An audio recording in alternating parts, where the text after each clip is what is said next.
6:47 p.m. Thursday, the 14th of March, 1968. The midnight blue Cadillac Eldorado eased onto 125th Street from Lenox Avenue, swallowed by the steady flow of evening traffic in Harlem. In the back seat sat Bumpy Johnson, calm and unreadable. Behind the wheel was his trusted driver and bodyguard, William "Quick" Davis. They were returning from a routine business meeting in the Bronx. To anyone watching, it looked like just another ordinary night, shops closing, restaurants filling, pedestrians crowding the sidewalks as early spring softened the air. What Johnson didn't know was that for the last 20 minutes, the NYPD had been quietly setting a trap. 8 patrol cars were already in position, 2 at 7th Avenue, 2 at Lenox, 2 at 5th Avenue, and 2 more blocking Park Avenue. Every possible exit along 125th Street was covered. The plan, ordered by Captain Robert Morrison of the 28th Precinct, was precise and deliberate. Intelligence claimed Johnson would pass this way, carrying around $50,000 in cash and documents tied to his policy gambling operations, evidence strong enough to finally put him away. As the Cadillac rolled midway between Lenox and 7th, the trap snapped shut. Ahead, 2 patrol cars suddenly turned sideways, blocking the street completely. In the same instant, Davis checked his mirror. 2 more cars behind them did the same. Side streets were sealed off, 8 police cars, nearly 20 officers. The Cadillac was boxed in at the heart of Harlem, surrounded by civilians. Witnesses later said that in that moment when most men would panic, Johnson leaned forward slightly and spoke in an even, almost casual voice. "Quick! You earned your nickname for a reason. Show me why." 3 seconds later, everything changed. The Cadillac didn't surge toward the police blockade ahead. It didn't reverse into the cars sealing Lenox Avenue behind them. Instead, in a move no officer expected, Quick Davis slammed the accelerator and aimed the car straight at the north side sidewalk of 125th Street. His hand stayed welded to the horn as the engine roared. Pedestrians had barely 2 seconds to react before the Cadillac jumped the curb at nearly 45 miles per hour, tearing onto the sidewalk in a blur of steel and noise. People scattered in every direction. Vendors abandoned carts. Newspaper stands exploded into the air. Witnesses said the car missed bodies by inches, close enough to feel the wind rush past. One misstep, one person freezing in place, and it would have been fatal. But somehow, miraculously, no one was hit. Davis kept the horn screaming the entire time, forcing a path through chaos. After roughly 150 feet, the Cadillac veered sharply into a narrow alley connecting 125th to 126th Street, barely 10 feet wide. The car itself was over 6 feet across, leaving almost no clearance on either side. Sparks flew as metal scraped brick walls. The paint was shredded. The sound echoed like gunfire between the buildings. Davis held the wheel steady at nearly 40 miles per hour, threading the car through a space it had no business fitting into. 8 seconds later, the Cadillac burst out onto 126th Street. Behind them, the police operation collapsed into confusion. The patrol cars that had been perfectly positioned to trap the vehicle couldn't follow onto the sidewalk. They couldn't fit through the alley. Officers scrambled, shouting into radios, trying to reposition, trying to understand how the trap had failed so completely. By the time new directions were relayed, the Cadillac was already blocks away, moving fast, changing directions, vanishing into Harlem's grid. The chase was no longer controlled. It had become something else entirely. Quick Davis pushed the Cadillac east along 126th Street, the engine screaming as the speed climbed past 60 miles per hour on a road built for half that. Evening traffic was still heavy. Cars filled both lanes. Red lights blurred past. Davis weaved through gaps that barely existed, leaning on the horn to force drivers out of his path. To those watching from the sidewalks, the Cadillac wasn't a car anymore. It was a streak of blue light tearing through the street. Witnesses later said it missed oncoming vehicles by inches. One driver swore the combined closing speed was close to 100 miles per hour when the Cadillac blasted past him, close enough to feel the air shake his steering wheel. Any mistake would have meant instant death, yet Davis never overcorrected, never lost control.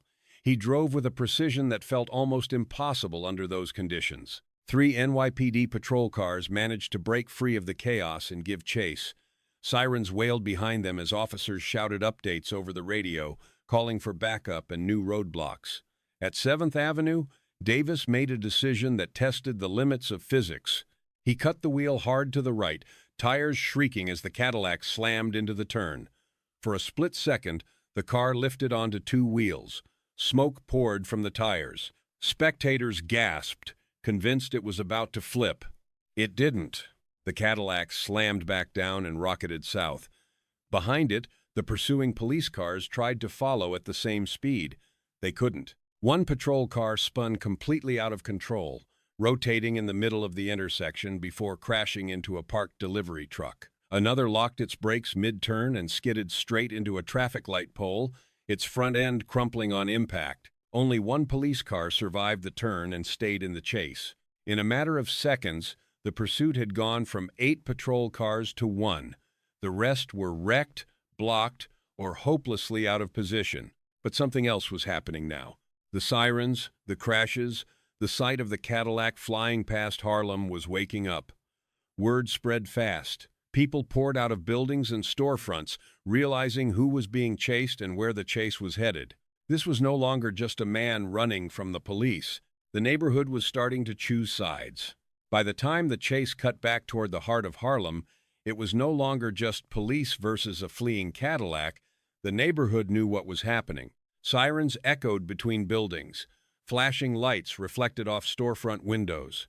And everywhere people looked, they saw the same thing: Bumpy Johnson, one of their own, being hunted through streets he had walked for decades. Within minutes, Harlem reacted. Pedestrians stepped deliberately into intersections as police cars approached, forcing officers to brake or slow to avoid hitting civilians. Others dragged garbage cans, furniture, anything heavy, into the streets behind the Cadillac but directly in front of the pursuing patrol cars. Every obstacle created a few more seconds of separation. Every delay widened the gap. On street corners, residents waved and pointed, signaling Davis which streets were clear and which were filling with police.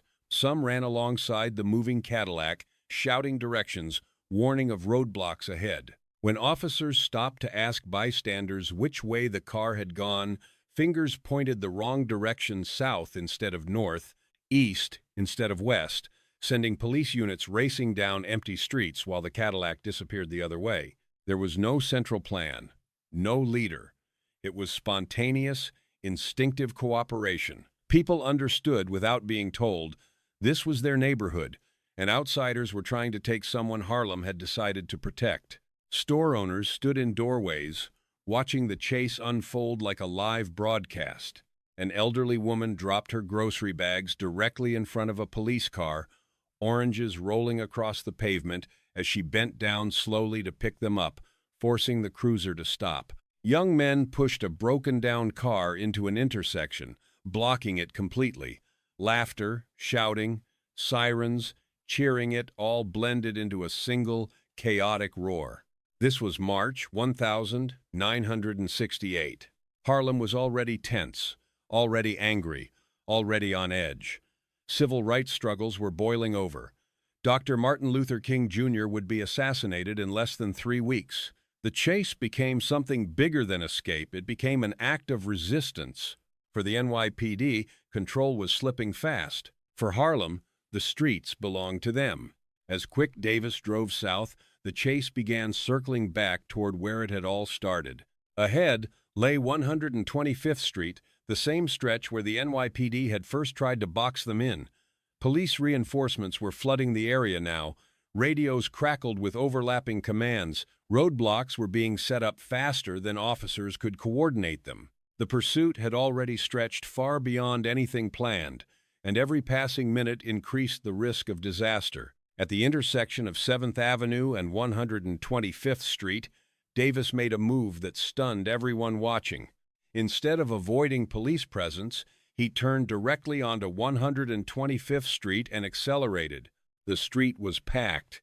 Hundreds, possibly thousands of residents had spilled out onto the roadway. People stood in traffic lanes, climbed onto car hoods, leaned from stoops and windows. Cheers erupted as the midnight blue Cadillac burst into view. Davis knew exactly what he was doing. The crowd became a living shield. Police cars could not charge forward without risking mass civilian injuries. Johnson's Cadillac, however, slipped through as people instinctively parted to let it pass. The car surged east at nearly 55 miles per hour, weaving through dense traffic and human bodies alike. Police vehicles followed at a distance, forced to slow, forced to hesitate. Every red light was meaningless. Every intersection turned into a choke point for the police, not for Johnson. At Lenox Avenue, Davis cut hard north and hit the gas again. The Cadillac exploded forward, reaching speeds close to 70 miles per hour. Witnesses said it crossed entire city blocks in seconds, blowing through lights, forcing cross-traffic to slam brakes to avoid collisions. The sound of the engine was constant now, high, strained, angry. Smoke drifted from the tires. The suspension slammed against potholes as the car absorbed punishment it was never meant to survive. Inside the vehicle, chaos reigned outside but not in the back seat. Johnson remained calm. According to Davis, he leaned forward occasionally, offering precise directions, sometimes based on information coming in from associates monitoring police radio traffic. Left turn here, alley there, avoid the roadblock ahead. It wasn't panic, it was strategy. Then, at approximately 7:15 p.m., something appeared above the street that changed everything. A police helicopter, its spotlight locked onto the Cadillac, bathing it in white light. For the first time, no matter how many turns Davis made, no matter how fast he drove, the police could see exactly where they were going. The chase had just entered its most dangerous phase. The helicopter erased every advantage Quick Davis had relied on. From the air, police could see the pattern forming a wide arc through Harlem that would inevitably pull the Cadillac toward a single, unavoidable intersection. Orders came fast over the radio. Units repositioned. This time, there would be no sidewalks, no alleys, no crowds to hide behind. At 7:23 p.m., the Cadillac turned onto 145th Street, heading east toward Lenox Avenue. The car was dying. Smoke poured from beneath the hood. The engine screamed under unbearable strain. The front bumper hung loose, battered from earlier impacts. The tires were nearly bald, chewed up by aggressive braking and acceleration. Davis could feel the vehicle giving up, piece by piece. Ahead, the trap came into view. 6 police cars blocked the intersection, 2 east, 2 west, 1 north, 1 south. Officers stood outside their vehicles with weapons drawn. There was no gap, no escape route, no room to improvise. Davis slowed, preparing to stop. 36 minutes of high-speed pursuit had led here. It was over. Then Johnson leaned forward. "Quick," he said calmly. "There's only one way out. Straight through. Use their hesitation." Davis understood instantly.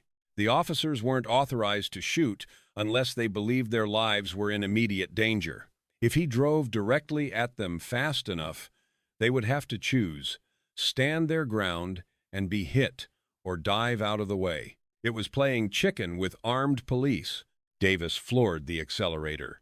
The Cadillac surged from 45 to nearly 75 miles per hour in half a block, charging straight at the 2 patrol cars blocking the eastern side of the intersection. The helicopter's spotlight froze the scene in stark white light. Officers shouted. Weapons came up. 2 seconds before impact, both officers dove aside. The Cadillac smashed through the gap, striking both patrol cars at once. Metal folded inward. Glass exploded. The hood flew open, blocking Davis's view completely. Steam and smoke erupted from the destroyed radiator. Somehow, the wrecked car burst through the blockade, still moving at nearly 40 miles per hour. Davis was driving blind. Normally, the chase would have ended right there, but Harlem wasn't finished. As word spread that Johnson had broken the blockade but his car was destroyed, residents flooded the streets again, creating confusion, chaos, cover. Multiple dark-colored cars appeared, drawing attention. Police couldn't tell which vehicle mattered anymore. Minutes later, the Cadillac disappeared into an alley. Johnson transferred to an unremarkable brown sedan. The destroyed Cadillac was shoved deeper into the alley and covered. When police realized what had happened, it was too late. At 7:31 p.m., Police Command ordered all units to stand down. After 47 minutes, the chase was over. No arrests, no civilians seriously injured. 8 patrol cars defeated. A helicopter outmatched. Harlem had won. By the time police radios fell silent, the damage was undeniable. 3 NYPD patrol cars were destroyed. Streetlights were smashed. Vehicles were wrecked. Tens of thousands of dollars in property damage littered Harlem's streets. And yet, against all odds, no civilians were seriously injured. 2 officers suffered minor injuries diving out of the Cadillac's path. Quick Davis walked away with cuts from shattered glass. Bumpy Johnson himself was untouched. There were no arrests. Bars along 125th Street poured free drinks that night. Strangers hugged in the streets. Stories spread faster than facts, growing larger with every retelling. By midnight, the chase was no longer just an escape, it was a legend. The night Harlem beat the NYPD, the night a neighborhood proved that power didn't always belong to uniforms, radios, or helicopters. 3 days later, Johnson emerged from hiding and held a press conference. He thanked the community. He praised Davis's driving. And when asked whether he would turn himself in, his answer was simple. For what? No warrant. No charges. 47 minutes of pursuit, and nothing to show for it. Even police leadership couldn't hide a grudging respect. From the air, they had watched a destroyed car punch through a blockade and keep moving. They had seen a community erase a man in plain sight. 4 months later, Johnson was dead, gone suddenly, leaving behind stories that would never stop being told. But long before his funeral, his legacy was sealed on the 14th of March, 1968, not as just a criminal, not just a boss, but as a symbol of Harlem's unity at a moment when America itself was on the edge. That night wasn't about speed. It wasn't about luck. It was about a community deciding together who the streets truly belonged to.